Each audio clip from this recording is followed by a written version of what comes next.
Rain hammered like a fist on the diner's awning, turning neon into smeared watercolor. Windshield wipers thrashed back and forth as Denise Carter edged her way through the downpour, jacket soaked through, hair plastered to her forehead. It had been a double shift, the kind that leaves your feet numb and your hands smelling faintly of coffee and frying oil. Her car light caught a figure hunched under the hood of a dark sedan, hood up, engine ticking like something trying to cool itself after a fight.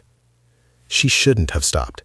She had bills, a closing checklist, and the knowledge that her manager hovered over late shifts with the kind of impatience that stalks small-town diners. Instead, she killed the engine, grabbed the thermos from the passenger seat, and walked back into the rain. The man looked older than his coat suggested, face rhymed with the tired geometry of long travel. Rust streaked the sedan. He had been there for minutes, maybe 30, hands red from the cold. Denise didn't ask if he wanted help. She asked what he needed and offered the towel from her trunk and the soup she'd been keeping warm for the walk home. She wrapped her own thin blanket around his shoulders and pressed the thermos into his hands.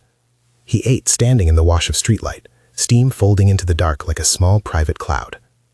"You're going to catch your death," she said, more a notice than a warning. He smiled, a quiet thing that changed the lines of his face. "Thank you for seeing me as a person," he said, as if the words themselves had weight. He handed her a small folded note before he climbed back into the car. The handwriting was neat, the ink already beginning to run at the edges where rain had kissed it.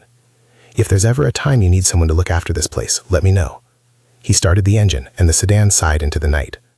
Denise kept the note folded in the corner of the glove box. She went home in soggy shoes and a head full of steam and the faint absurd comfort that happens when you do something right and the world does not immediately reward you. You expect that with the kind of life that adds up in tips and Tuesday night specials. The next morning, the diner smelled like burnt sugar and bleach. The neon sign over the door blinked in an uneven Morse code. Denise was late, 15 minutes, she thought, and stepped through the door to a silence that felt like a held breath. Customers paused mid-sip. The register beeped like a question mark. At the corner of the counter, Steve Harlow stood with a scowl polished to a high sheen, arms folded as if you were a statue carved of impatience. "You know the rule," he said, voice carrying. 10 minutes late twice in a month and you're out." He didn't wait to hear her denial. He walked behind the counter as if the tile belonged only to his boots, took the keys from the hook, and told her in front of every single person in the room that she was fired. The words fell flat and sharp. The regular, who usually read the paper, set it down. A teenager behind the pastry case dropped a tray with a clatter that sounded like a drum roll for embarrassment. Denise felt the heat move up her neck, then cool into the hollow where indignation often settles. She straightened her spine slowly. Her hands were steady on the counter. She wiped a spot with the hem of her apron, the same small, practiced motion she'd used 1,000 times to make something tidy, to erase a mess without drawing attention to it. "I understand," she said calmly. She walked out without argument, not out of resignation, but because dignity sometimes demands silence as its own kind of answer. The bell over the door chimed low as she left. Rain had thinned to a steady gloss by then, and in Henry Weston's car, parked across the street, a man folded a soaked note back into his wallet and watched. If you enjoy stories about everyday courage, consider subscribing. At noon, the bell jingles differently. Henry Weston stepped in like a man who had been welcomed in before. The coat was expensive but unostentatious. Shoes polished the way people who travel regularly keep them, carefully, habitually. He let his eyes take in the diner as if mapping it. Cracked tile, the old jukebox in the corner, a chipped coffee pot that wore a line of years across its belly.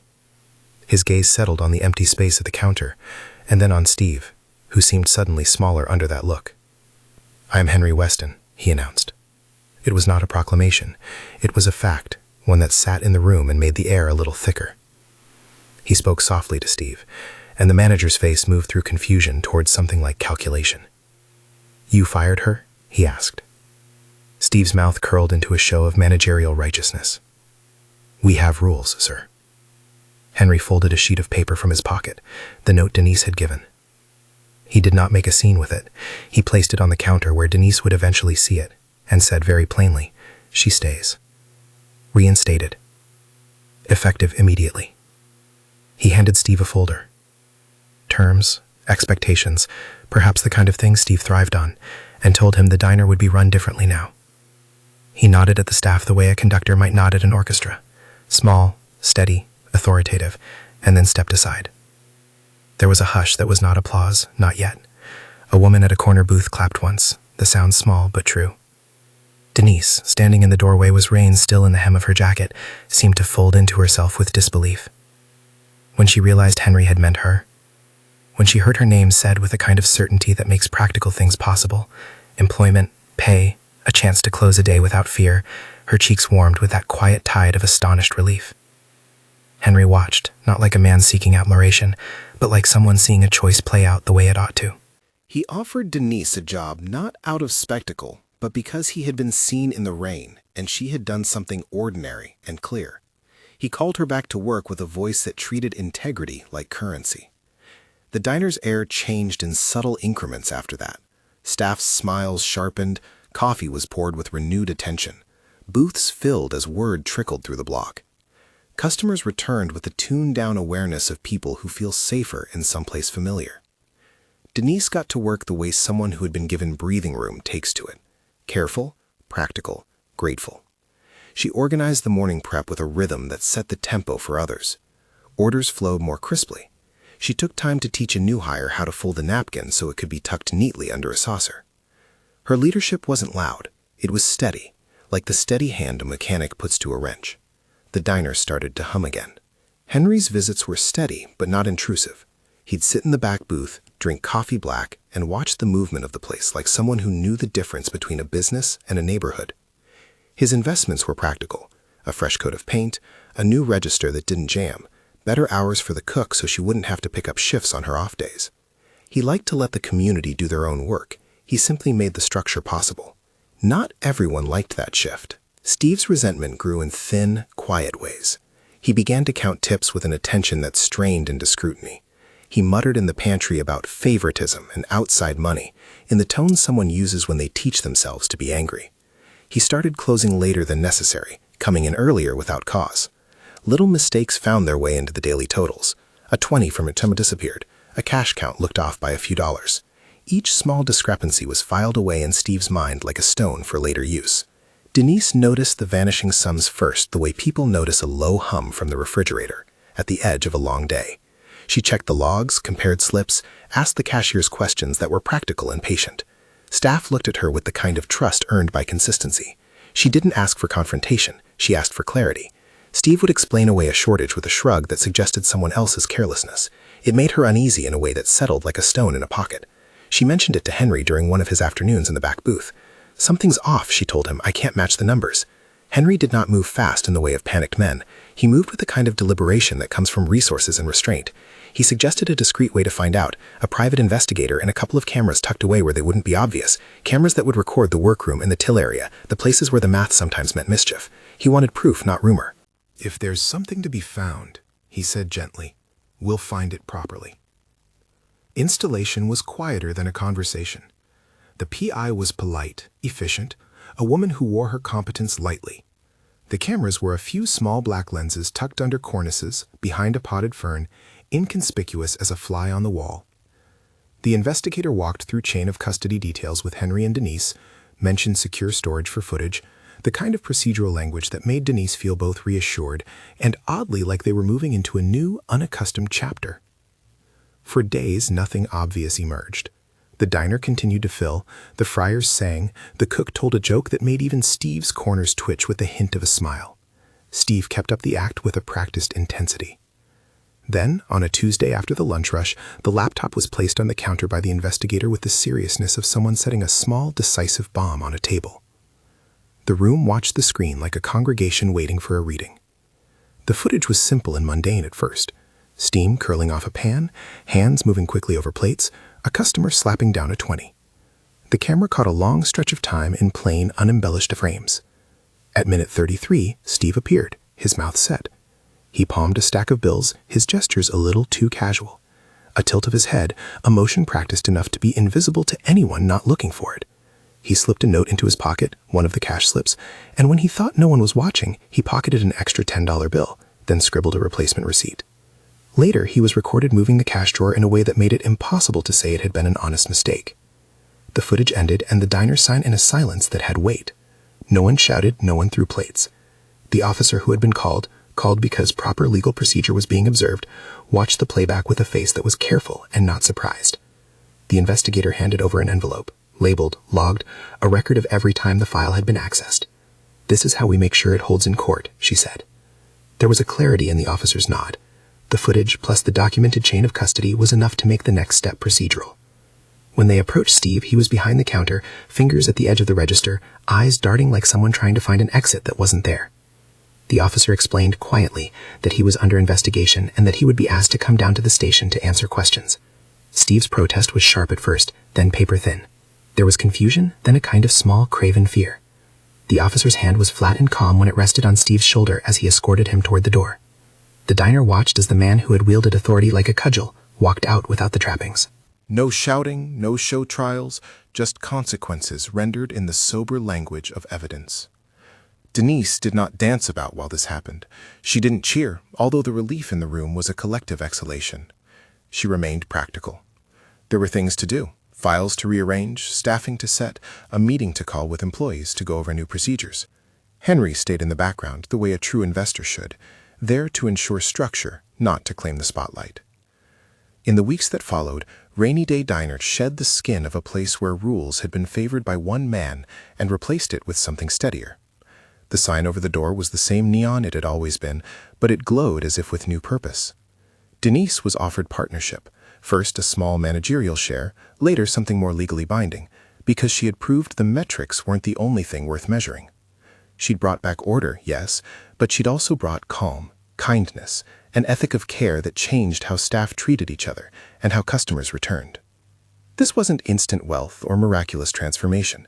There were overdue invoices, a roof that still leaked in the corner during heavy rains, and a menu that needed trimming. What changed was the culture. Tips were tracked, closing slips were audited weekly, and everyone knew someone would listen if something seemed off. Denise instituted brief check-ins at the end of each shift, not to police, but to make sure the small indignities of the job didn't calcify into resentment. She taught the young servers how to count drawer totals without panic. She hired a part-time bookkeeper who loved the smell of receipts. Steve's life moved on in ways that matched the sober consequences of his actions. There were disciplinary steps taken, an internal report filed, the officer's notes appended, and the formal processes initiated with the local authorities. He had to answer for choices he'd made, and the diner moved forward with a clear-eyed commitment to justice. Denise, with the steadiness she had always shown, decided on a final act that surprised some and fit the kind of person she was. A month after the incident, she sat across a table from Steve at a small, neutral cafe, a quiet place chosen intentionally so there would be no spectators. Steve's face had a rawness to it, the sort of opacity that comes from being unmoored from a role you once performed with gusto. Denise pushed a sealed envelope across the table.